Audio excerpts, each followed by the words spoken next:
جی ہاں ناظرین، drama serial محافظ کی نیکسٹ آنے والی ایپیسوڈ میں آپ دیکھیں گے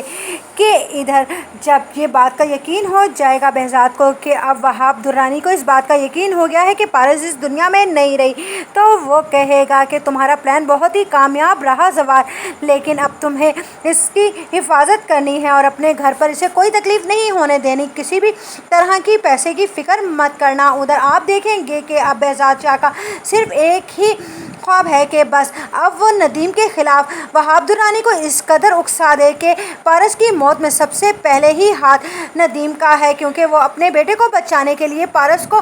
قربان کر چکا ہے تاکہ وہاب درانی کھلم کھلا دشمنی کر سکے ندیم سے، کیونکہ اس بات کا پورا یقین ہے بہزاد کو کہ اگر اس بات کا یقین ہو گیا وہاب درانی کو تو وہ ندیم کو کبھی بھی نہیں چھوڑے گا اور ندیم کو اس کے کیے کی بہت بڑی سزا اس کا اپنا ہی ساتھی وہاب درانی دے دے گا۔ اور ادھر آپ دیکھیں گے کہ جب جاتی ہے زوار کے ساتھ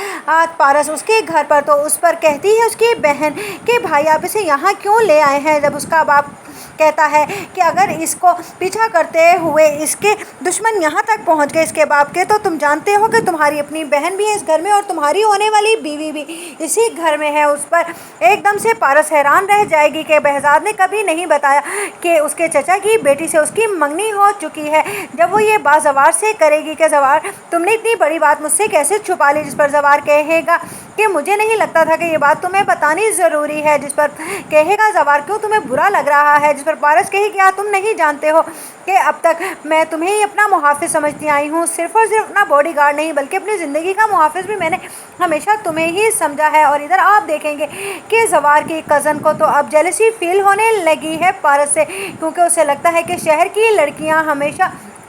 ہینڈسم لڑکوں کو لے اڑاتی ہیں، اسی لیے وہ اس کی بہن سے کہتی ہے کہ تم اپنے بھائی سے کہو کہ اس لڑکی کے رہنے کا انتظام کہیں اور کریں۔ اور اس کا ادھر چچا بھی کہتا ہے کہ تم اب زوار کی اور میری بیٹی کی رخصتی کروا دو، کیونکہ میں اور انتظار نہیں کر سکتا، اب مجھے زوار پر بھروسہ نہیں رہا، آج وہ اس لڑکی کو گھر میں اٹھا کر لایا ہے اور کل کو اس نے اسے اپنی